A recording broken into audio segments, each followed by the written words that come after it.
வாழ்த்துக்கள். இந்த நாள் ஒரு இனிய நாள், வரலாற்றை இரண்டாக பிரித்த நாள். அதுவே இயேசு கிறிஸ்து உயிர் தெழுந்த நாள். மகிழ்ச்சியா இருக்குங்களா? கொஞ்சம் சிரிச்ச மாதிரி பாருங்களா. என்ன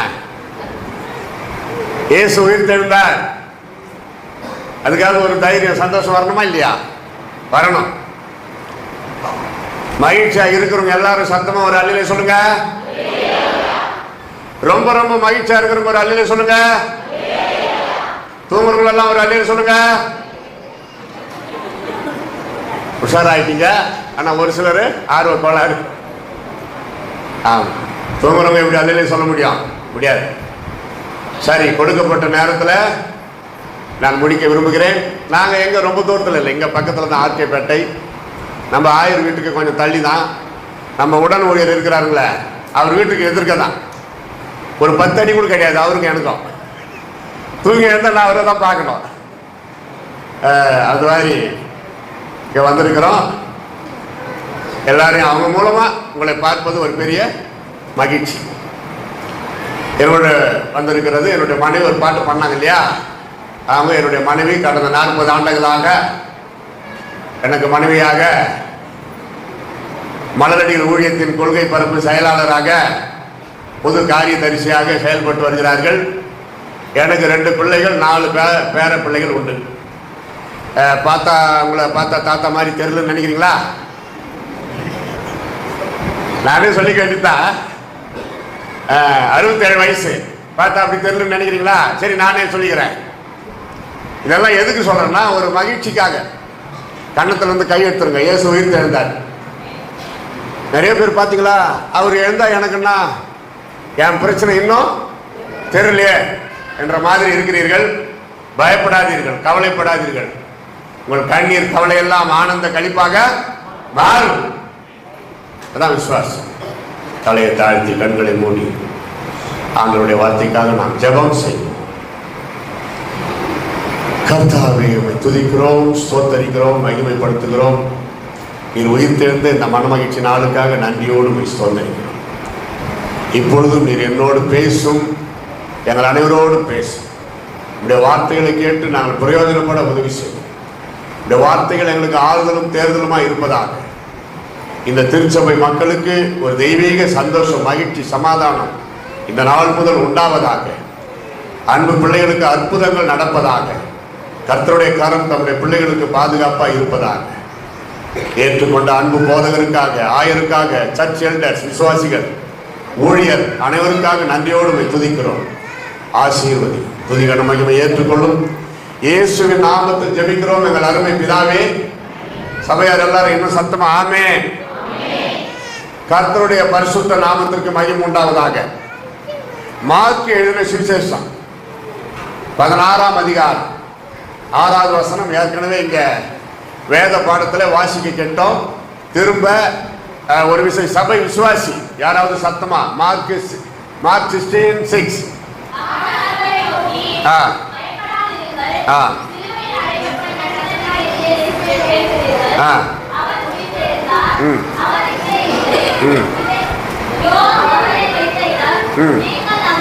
பரவாயில்ல, எல்லாருமே படிங்க. அதில் போயினா இயேசு உயிர் தெழுந்த செய்தி தானே, அவ்வளோ ஆர்வம் இருக்குது. படிங்க. ரெடி, 1 2 3.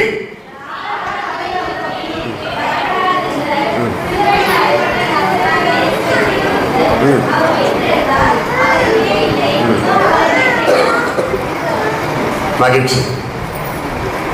உலக வரலாற்றிலே சிறப்புமிக்க ஒரு காரியம் இது. கற்பனை கட்டுக்கதை அல்ல, காவியமோ அல்லது ஓவியமோ அல்ல, நடந்த நிகழ்ச்சி. கிறிஸ்தவ மதம் அல்ல, கிறிஸ்தவம் இது ஒரு மார்க்கம். எத்தனை தடைகள் வந்தாலும் கிறிஸ்தவத்தையே நான் அழித்து விடுவேன் என்று சொன்னவர்கள் எல்லாம் அழிந்து போனார்கள். கிறிஸ்தவத்தை அழிக்க யாராலும் முடியல. காரணம் என்ன? Jesus rose from the death. இயேசு மரித்தோரிடத்திலிருந்து உயிரோடு எழுந்தார். This is not a sentiment. சடங்கு கலாச்சாரமும் சடங்காச்சாரம் அல்ல. இயேசு 3ஆம் நாள் தாம் சொன்னபடி உயிரோடு எழுந்தார். அவர் சிலுவையில் அறையப்படுவதற்கு முன்பாகவே சீடர்களுக்கு சொல்லி வைத்தார், என்னை இப்படியெல்லாம் சித்திரவதை செய்து சிலுவையில் அறைந்து கொள்ளுவார்கள், ஆனாலும் நான் 3ஆம் நாள் உயிரோட எழுந்திருப்பேன். முன்கூட்டியே சொன்னவர் தன் மரணத்தை பற்றியும் தன் உயிர்த்தெழுதலை குறித்தும் மீண்டும் தம்முடைய வருகையை குறித்தும் முன்கூட்டியே சொன்னவர் இயேசு கிறிஸ்து. இனி நடக்க போகிறது என்ன? இயேசு வருவார். விசுவாசிக்கிறீர்களா?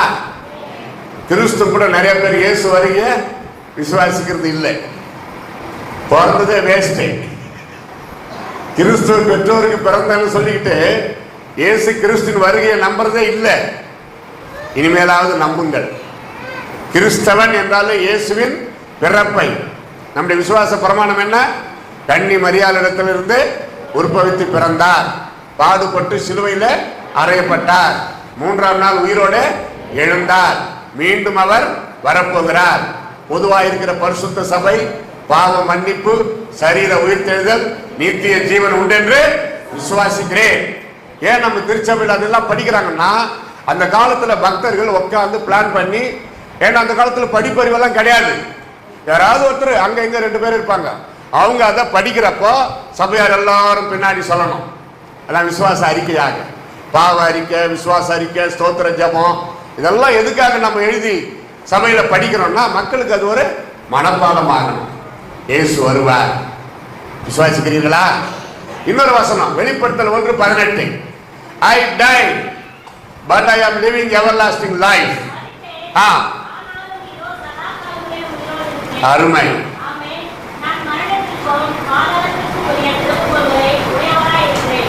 தன்னுடைய உயிர்த்தெழுதலை குறித்து திவ்ய வாசகனாகி யோவானுக்கு இயேசு கிறிஸ்து மறுபடியும் வந்து பேசுகிற வார்த்தை. இயேசு உயிர்த்தெழுந்த பிறகு மறுபடியும் தோன்றி பேசினதுதான் வெளிப்படுத்தின விசேஷம். வெளிப்படுத்தின விசேஷம். நான் மரித்தேன் உண்மை, ஆனால் நான் உயிரோடு எழுந்தேன். சதா காலங்களிலும் நான் உயிரோடு இருக்கிறேன். உலகத்திலேயே காலியாக இருக்கிற ஒரே ஒரு கல்லறை இயேசு உயிர்த்தெழுந்த கல்லறை. இப்ப கூட இஸ்ரேலுக்கு போனீங்கன்னா அங்க நம்ம கிட்டவே போக முடியாது, ஏன்னா அவ்வளவு ஜனம் இப்ப இருக்கும்.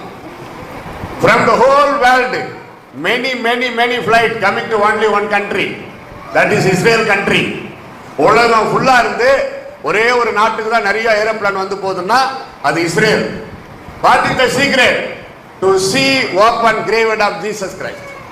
முதலாவது நோக்கம் இயேசு உயிரோடு எழுந்துட்டாராமே, அந்த காலியான கல்லறைய பார்க்கணும். அதுதான் முதல் நோக்கம். அதற்கு பிறகுதான் அவர் பிறந்த இடம், வளர்ந்த இடம், அற்புதம் செய்த இடம், இந்த கலிலேய கடற்கரை, கடல். நீங்க போய் பார்க்க முடியலன்னா என்ன, 1 லட்சம் 1.5 லட்சம் தேவை. நம்மளால முடியுமா? முடியாது. யூடியூப்ல பார்த்துக்கோ, இயேசு உயிர் தெரிந்த காலியான கல்லறை போடுங்க, ஒரு 15 நிமிஷம் பார்க்கலாம். பெத்தானியா லாசருவை உயிரோடு எழுப்பினார் இயேசு, போட்டு பாருங்க. அதான் நமக்கு ஆறுதல். யூடியூப் வந்தது எவ்வளவு மேல இல்ல, 1.5 லட்சம் ரூபாய் மீறுது. அதை பார்த்துக்குங்க. இப்ப நைட்டுக்குள்ள இயேசு உயிர் தெரிந்த இந்த நாள்ல இயேசு உயிர் தெரிந்த காலியான கல்லறை நான் அடிக்கடி பார்ப்பேன். அதெல்லாம் சரி, நம்ம தான் போக முடியல, இப்படியாவது பார்த்துக்கலாமே அப்படின்னு சொல்லி மரித்தேன், ஆனாலும் இதோ சதா காலங்களிலும் நான் உயிரோடு கூட இருக்கிறேன். இன்னும் நிறைய வசனங்கள் பாருங்க. அப்போஸ்தலர் 2:32, இந்த இயேசுவை நசரேயனாகிய இயேசுவை கொலை செய்தீர்கள், ஆனால் இந்த இயேசுவை தேவன் மரித்தோரிடத்திலிருந்து உயிரோட எழுப்பினார், இதற்கு நாங்கள் சாட்சிகள். அப்போஸ்தலர் 3:15, பேதுரு முழங்குகிறார், ஜீவாதிபதியை கொலை செய்தீர்கள், அவரை தேவன் உயிரோட எழுப்பினார். அப்போஸ்தலர் 4:38, இயேசுவின் உயிர்த்தெழுதலை குறித்து இயேசுவின் சீடர்கள் பலமாய் சாட்சி சொன்னார்கள், அவர்கள் எல்லார் மேலும் பூரண கிருபை உண்டாயிருந்தது. யோவான் 11:25, இயேசுவை சொல்லுகிறார், நானே உயிர்த்தெழுதலும் ஜீவனுமாய் இருக்கிறேன். இந்த இயேசுவின் உயிர்த்தெழுதலை எல்லாம் கடந்து அவர் மறுபடியும் வரப்போகிறதை பற்றி இயேசு பிறப்பதற்கு பல நூற்றாண்டுகளுக்கு முன்பாக வாழ்ந்த யோபு பக்தன் சொல்கிறார், 19:25 முதல் 27 வரை, என் மீட்பர் உயிரோடு இருக்கிறார், அவர் கடைசி நாளில் இந்த பூமியின் மேல் நிற்பார், நான் என் கண்களால் அவரை காண்பேன். அவர் ஒன்றும் தீர்க்கதரிசி அல்ல. யோபு ஒரு குடும்பஸ்தர், உத்தமன், பக்திமான், நீதிமான். பழைய ஏற்பாட்டு காலத்துல ஒருத்தர் எத்தனை மனைவினாலும் கட்டலாம். அப்படி இருந்தும் இவர் உத்தமன் என்று ஏன் வந்ததுன்னா, ஒரே மனைவியோடு வாழ்ந்தவங்கள உத்தமர் என்று சொல்வார்கள். எப்படி கற்பு நெறி தவறாத ஒரு பெண்ணை உத்தமி என்று சொல்லுகிறார்களோ, அதுபோல ஆண்களுக்கும் கற்பு நெறி உண்டு. பெண்களுக்கு மட்டும்தான் இல்லை, பரிசுத்தம் எல்லாருக்கும் தான். நான் எப்படியானா இருப்பேன், நீ ஒழுங்காரு சொல்லிட்டு போயினா இருப்பாரு நம்ம குடும்ப தலைவர். நியாய தீர்ப்புன்னு ஒண்ணு இருக்குது, அப்ப மாற்றிக் கொள்வார்கள். பரிசுத்தம் எல்லாரும் கடைபிடிக்கும். பரிசுத்தம் உள்ளவன் இன்னும் பரிசுத்தமாகட்டும், நீதி செய்கிறவன் நீதி செய்யட்டும், இதோ நான் சீக்கிரமாய் வருகிறேன் என்றுதான் இயேசு கிறிஸ்து சொல்கிறார்.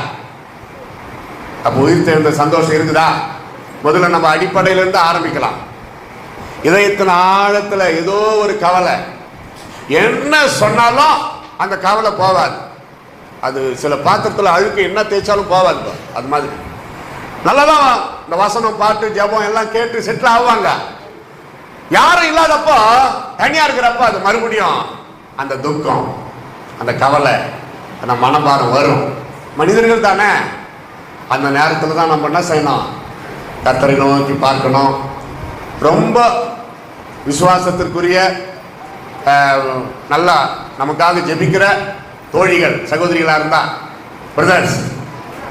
பிரதர்ஸுக்கு ஒரு ஃபோன் பண்ணி பேசி ஜெபிக்க சொல்லி அந்த படபடப்பை நீக்கிக் கொள்ளணும். சும்மா இருக்கக்கூடாது. ஆவிக்குரியவன் ஆவிக்குரியவர்களை நாடுகிறான். ஜப உதவி தேவை இல்லையா? எப்பேற்பட்ட பெரிய ஊழியக்காரா இருந்தாலும் அவங்க பிரச்சனையை சொல்றாங்கப்பா, இப்படியெல்லாம் இருக்குது, ஜபம் பண்ணுங்கள், உங்கள் ஜபம் எங்களுக்கு தேவை. உதவிகளிலேயே பிரதான உதவி ஜப உதவி. முதலாவது ஒரு ஜபம், அது காரியங்களை மாற்றும். அப்படி என்றால் தேவ பிள்ளைகளே, இந்த உயிர்த்தெழுதலுக்கு பிறகு, இயேசுவின் உயிர்த்தெழுதலுக்கு பிறகு நடந்த உன்னதமான சம்பவங்களிலே ஒரு சில எல்லாம் யோவான் 20ஆம் அதிகாரம் எடுத்துக்கொள்ளுங்கள். உங்களை நான் ரொம்ப அங்க இங்க அலைய விடவில்லை. யோவான் எழுதின சுவிசேஷம் 20ஆம் அதிகாரம் 15வது வசனம்.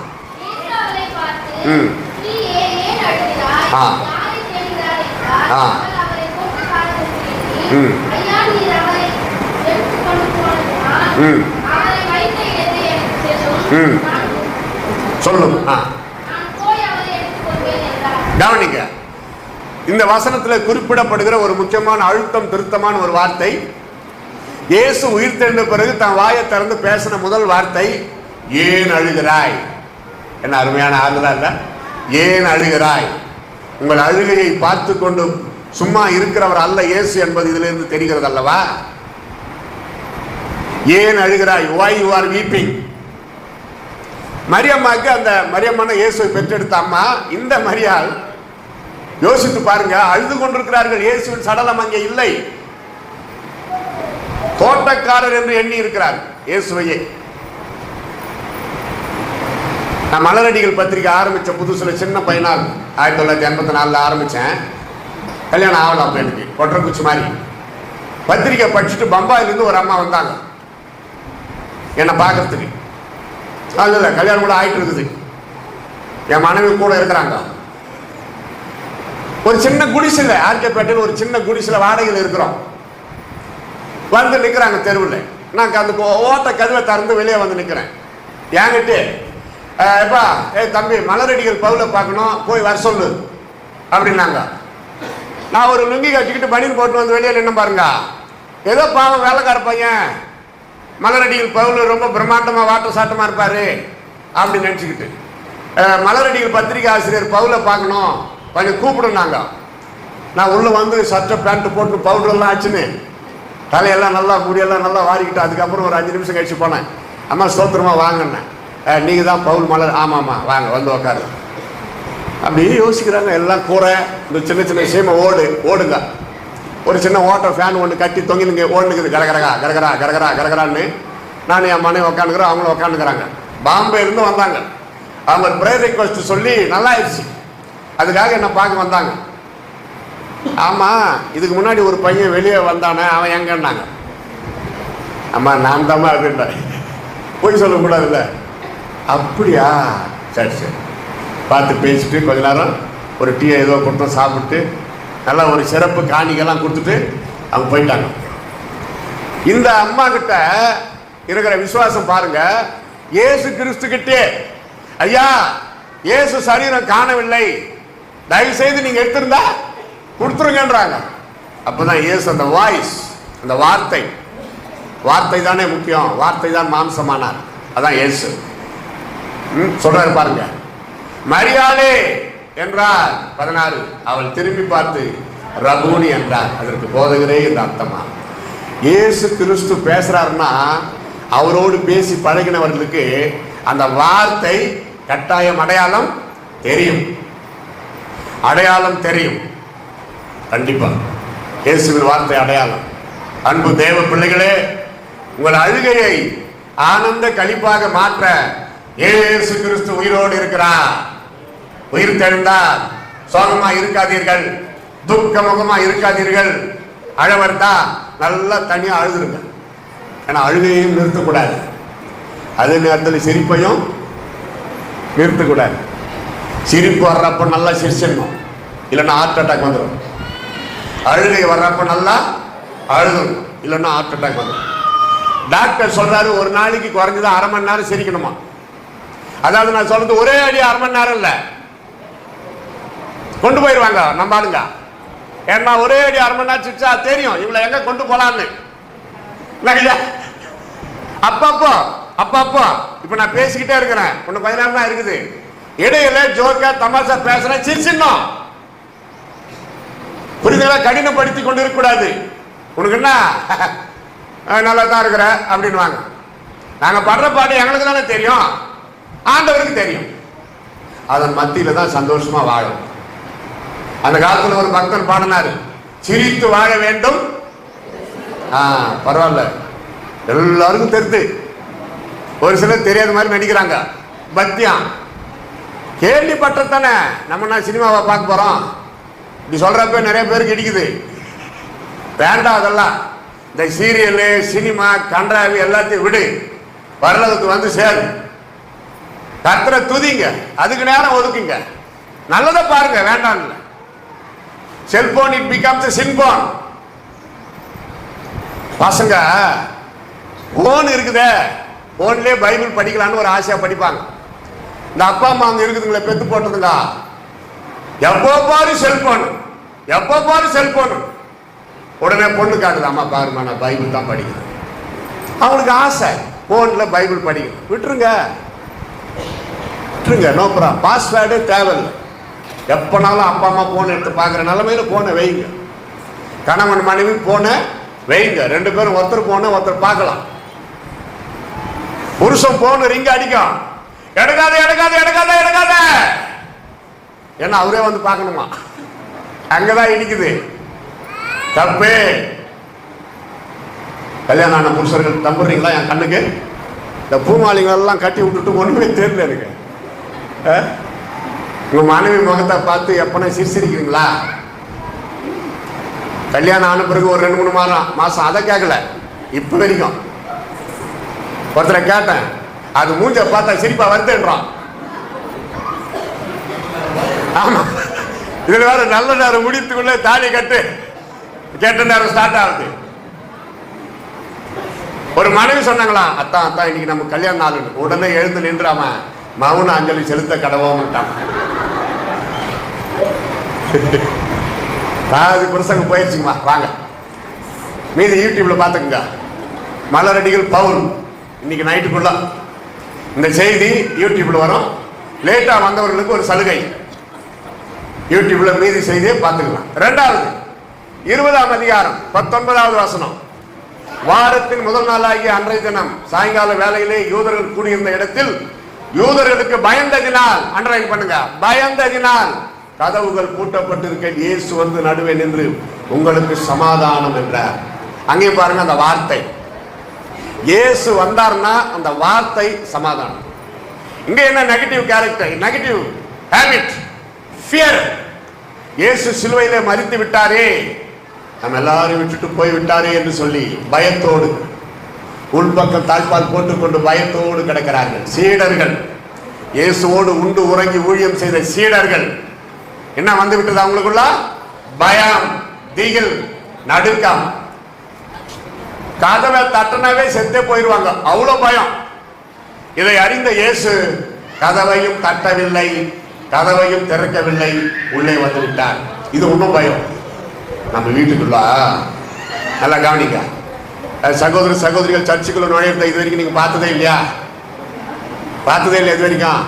இப்போ என்ன கவனிங்க, பிரசங்கரை கவனிங்க. கொஞ்ச நேரம் தான் நாங்கள் நிற்க போறேன், கொஞ்சம் நல்லா பார்த்துக்கலாம். கதவை தட்டவில்லை, கதவை திறக்கவில்லை, இயேசு உள்ளே வந்து விட்டார். யோசித்து பாருங்க எப்படி இருக்கும். ஒன்றும் பயமாயிடுச்சு. ஆனா அந்த வார்த்தை peace be with you, உங்களுக்கு சமாதானம். நல்லா தெரிஞ்சுங்க, நம்ம சமாதானத்தை கெடுப்பதற்காகவே நம்ம வீட்டுக்கு யாராவது வருவாங்க. கொஞ்சம் உஷாரா நீங்க தான் அண்டர்ஸ்டாண்ட் பண்ணிக்கின்னு இருக்கணும். அவங்கள வெளியே துரத்த முடியுமா? சமாதானத்தை கெடுக்க வர்ற சொந்தக்காரங்களை நம்ம வீட்டை விட்டு வெளியே போன்னு சொல்ல முடியுமா? சொல்லுங்க, கரெக்டா? திருவாய் கொஞ்சம் மலருங்க. ஆனா கணவன் மனைவி கண்டுபிடிச்சு ஒருவரை ஒருவர் புரிந்து கொண்டு அவங்க போற வரைக்கும் அண்டர்ஸ்டாண்டிங்ல இருக்கணும். அதான் தெய்வீக பரிசுத்தம். அவங்க உள்ளத்தையும் புண்படுத்தக்கூடாது, நம்மளும் பிரச்சனையை உண்டாக்கி கொள்ள கூடாது. இயேசு கொடுக்கின்ற வெளியேற பெற்ற சந்தோஷம் சமாதானத்தை நம்ம வீணா எடுத்து போட்டுக்கூடாது. நிறைய குடும்பத்துல பிரச்சனை அவங்களால கிடையாது, கவனித்தீர்களா?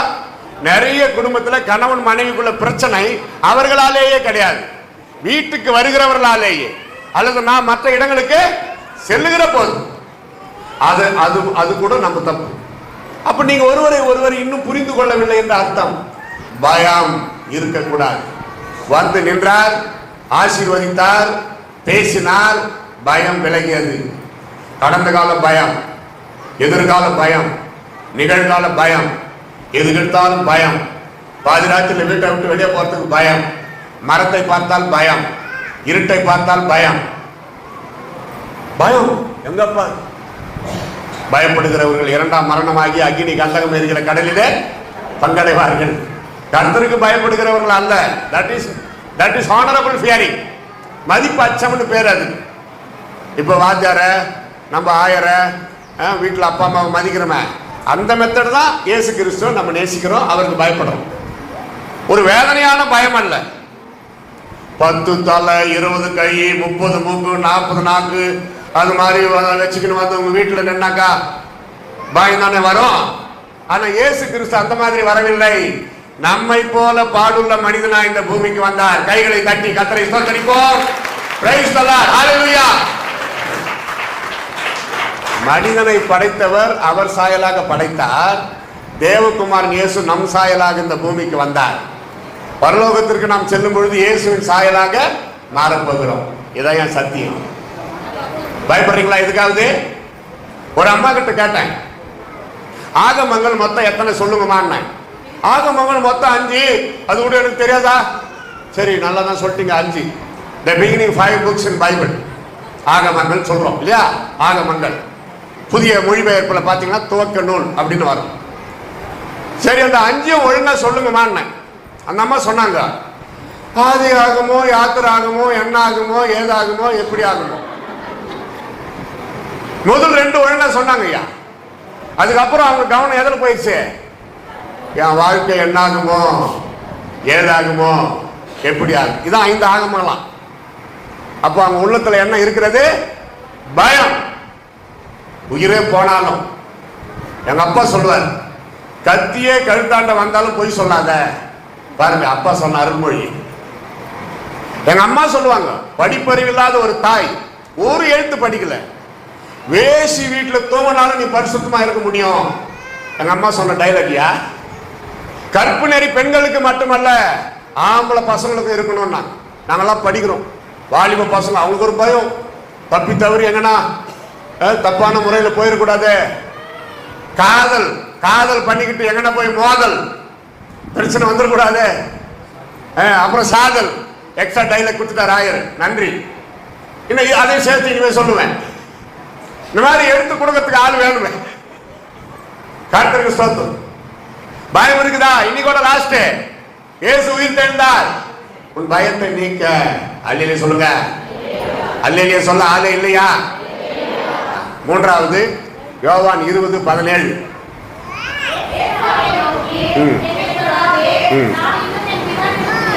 சாரி 27.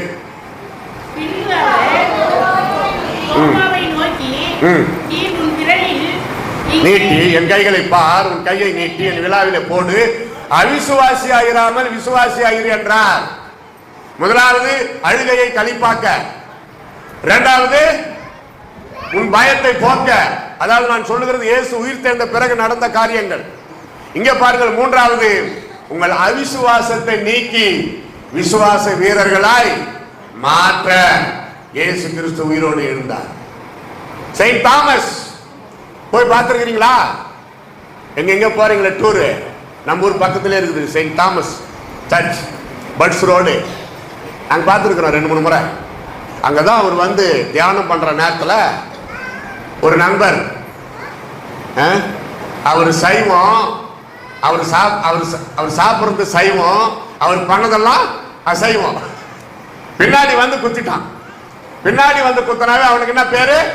கோழை. கரெக்ட்.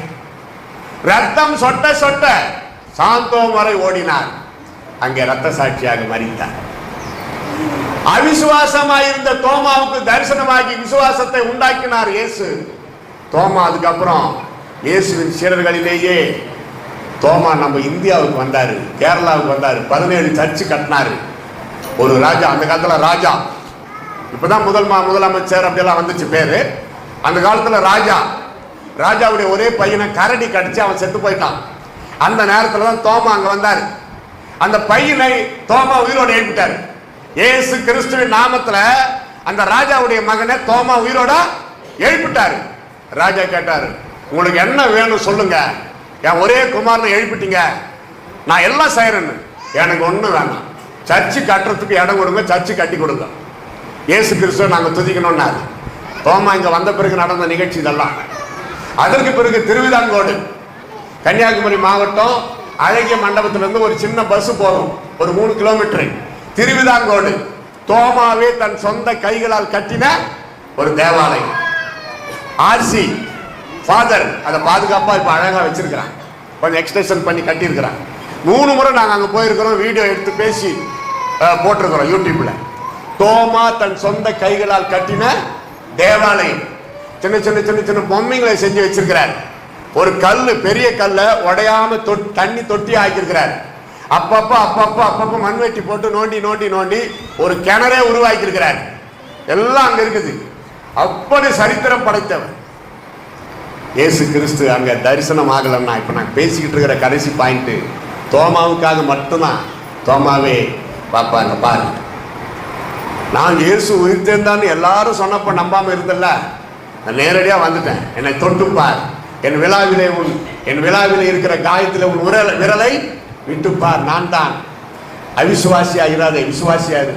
என் ஆண்டவரே, என் தேவனே, நான் சந்தேகப்பட்டுட்டனே, என்னை மன்னிங்கன்னு காலில் விழுந்துட்டாரு. அதோட தான் தோமாக்குள்ள ஒரு விசுவாசம் வளர்ந்தது பாருங்க. கிறிஸ்துவுக்காக இயேசுவின் சீடர்கள் யோவானை தவிர மற்ற அத்தனை பேரும் இயேசுவுக்காக ரத்த சாட்சியாக மரித்தவர். கிறிஸ்து இயேசுவுக்காக ரத்த சாட்சியாய் மரித்த அந்த ரத்தத்தினாலே கட்டப்பட்ட திருச்சபை இன்றைக்கும் ரோமன் கத்தோலிக்க திருச்சபையிலே சொல்லப்படுகிற வரலாறு என்ன? முதல் போப் யாரு? Saint Peter. முதல் போப் கிறிஸ்து இயேசுவுக்காக தலைகீழாக சிலுவையில் அறையப்பட்டவர், இயேசுவை மறுதலித்தவர். இயேசு மன்னித்தார், அவர் அழுததுனால. ஆனாலும் அவருக்குள்ள உள்ளத்தின் ஆழத்துல எக்ஸ்ரே எடுத்து பார்த்தாக்கா ஒரு குண்டூசி உயிங்கிட்டான்னு வச்சுக்க, ஒருத்தர் எக்ஸ்ரே எடுத்து பார்த்தா அந்த குண்டூசி, அது ஒரு சின்ன குண்டூசினால எவ்வளவு பாதிப்பு. அது போல என்ன இருந்தாலும் நான் இயேசுவை மறுதலித்த பாவின்னு சொல்லி அதை சரி கட்டினார். தலை கீழாக தன்னை சிலுவையில் அறையும்படிக்கு அவரே கேட்டுக்கொண்டார். ஏன் தெரியுமா? தலைகீழாக இயேசுவை போல என்னை அறையாதீங்க, நான் அதுக்கு லாய்க்கு இல்லை, பாத்திரம் நல்ல, என்னை நேராக அல்ல, தலைகீழாக அறையுங்கள். எவ்வளவு கொடுமை! தலைகீழாக சிலுவையில் அறையப்பட்டு மரிப்பது எத்தனை கொடுமை!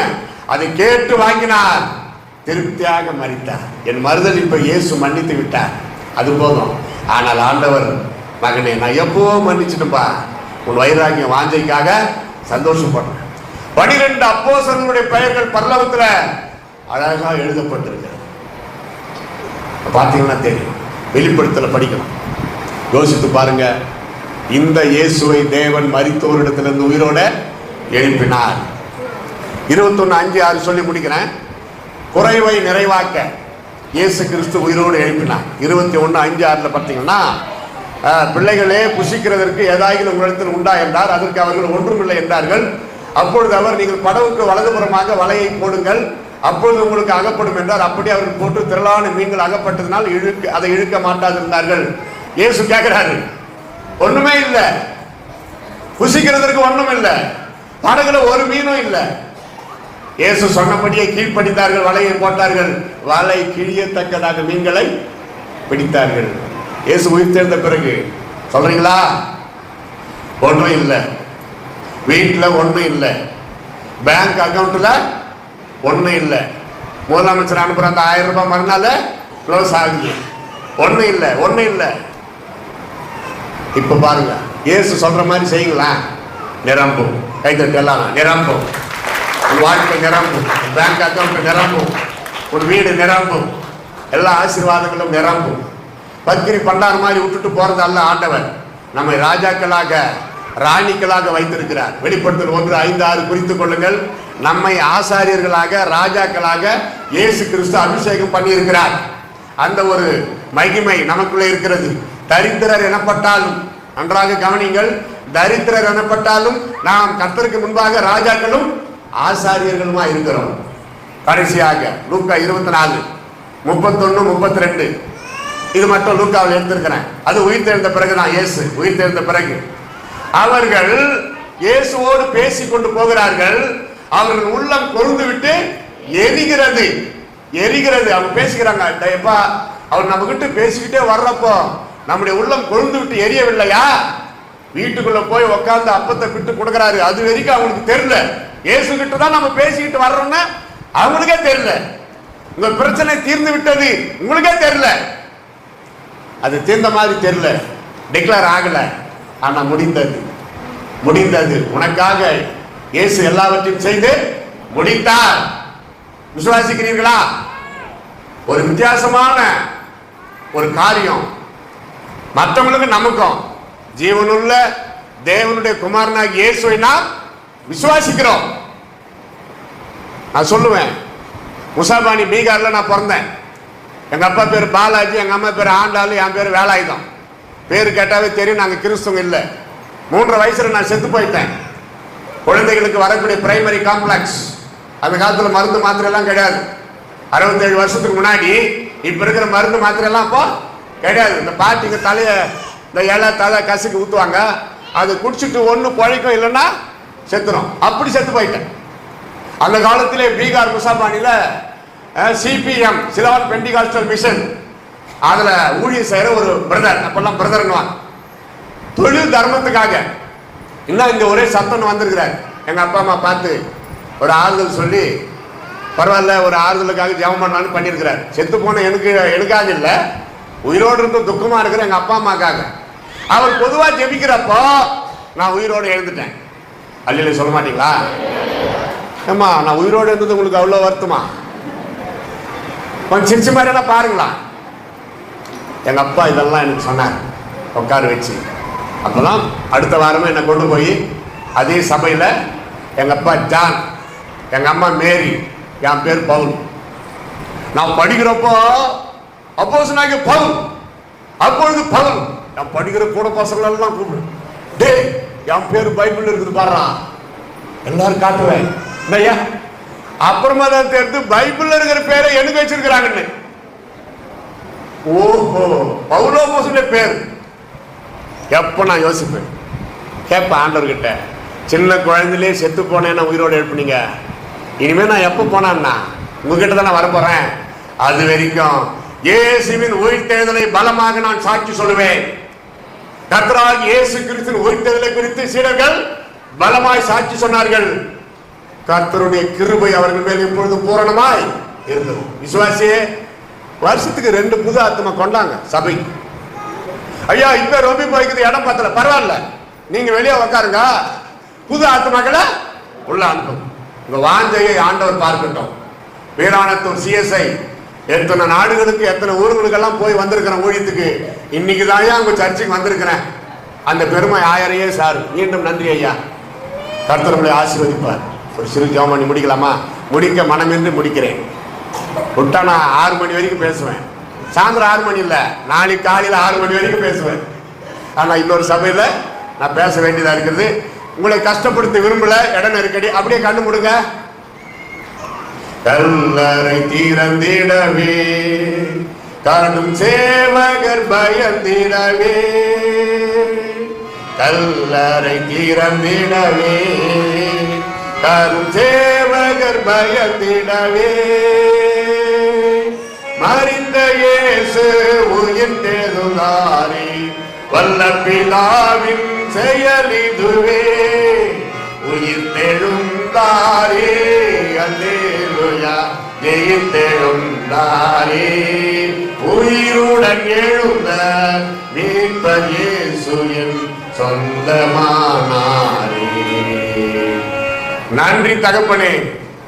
எங்கள் பாவங்களுக்காக பாடுபட்டு சிலுவையில் அறைப்பட்டு மரித்து அடக்கம் பண்ணப்பட்டு 3ஆம் நாள் உயிரோடு எழுந்து இன்றைக்கு யூதராஜ சிங்கமாய் வீற்றிருக்கிற எங்கள் தேவாதி தேவகுமார் இயேசுவே உமக்கு ஸ்தோத்திரம். பிதாவே உமக்கு ஸ்தோத்திரம். பரிசுத்த ஆவியானவரே உம்மை துதிக்கிறோம். அன்பு பிள்ளைகளை மனதார கர்த்தராகிய இயேசுவின் நாமத்தில் வாழ்த்தி ஆசீர்வதிக்கிறோம். ஆண்டவரே, நீர் உயிர்த்தெழுந்த வல்லமை அன்பு பிள்ளைகளோடு இன்றும் என்றும் சதா காலங்களிலும் இருக்க வேண்டுமா ஜெபிக்கிறோம். மனதார தம்முடைய பிள்ளைகளுக்கு நலன்கள் ஆசீர்வாதங்கள் உண்டாக ஜெபிக்கிறோம். விளைவேனம், வியாதி, துக்கங்கள் நிறைந்த அன்பு பிள்ளைகளுக்கு நீரை விடுதலை தார். சகல நன்மைகள், ஆவிக்குரிய நன்மைகள், சரீர சுகம், குடும்ப ஆசீர்வாதங்கள் அனைத்தும் உண்டாவதாக. எதிர்பார்க்கிற அற்புதங்கள் தம்முடைய பிள்ளைகளுக்கு நடப்பதாக. ஆசீர்வாதம் துதிக்க நம்ம ஏற்றுக்கொள்ளும். இயேசுவின் நாமத்தில் ஜெபிக்கிறோம் எங்கள் அருமை பிதாவே. சபையார் எல்லாரும் இன்னும் சத்தமா ஆமென். கர்த்தர் நமக்கு செய்த நன்மைகளுக்காக நாம் அவரை துதிக்க வேண்டும். தேவன் நாளை நம்ம ஜீவனோடு வைத்திருக்கிறார் என்றால் அதற்காக நாம் கர்த்தரை துதிக்க வேண்டும். அவரே வழியும் சத்தியம் ஜீவனமாய் இருக்கிறார். அவர் ஒருவரே நமக்கு போதுமானவராய் இருக்கிறார். அவர் பள்ளத்தாக்கில் லீலியாய் இருக்கிறார். அது மாத்திரமல்ல, இயேசு இயேசு என்று நாம் சொல்லும் பொழுது நம்முடைய துக்கங்கள், நம்முடைய பாரங்கள் எல்லாத்தையும் கர்த்தர் மாற்றிக் கொடுக்கிறவராய் இருக்கிறார். அதை குறித்துதான் ஒரு பாடல். பெண்மையும் சிவப்புமானவர், ஆயிரங்களில் சிறந்தவர், உள்ளுள்ள இடங்களில் நமது கண்ணிரண்டையில் என்னை என்று நடத்தி செல்பவர், உள்ளுள்ள இடங்களில் நமது கண்ணிரண்டையில் என்னை என்று நடத்தி செல்பவர். பெண்மையும் சிவப்புமானவர், ஆயிரங்களில் சிறந்தவர், உள்ளுள்ள இடங்களில் நமது கண்ணிரண்டையில் என்னை என்று நடத்தி செல்பவர், உள்ளுள்ள இடங்களில் நமது கண்ணிரண்டையில் என்னை என்று நடத்தி செல்பவர்.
ஹalleluya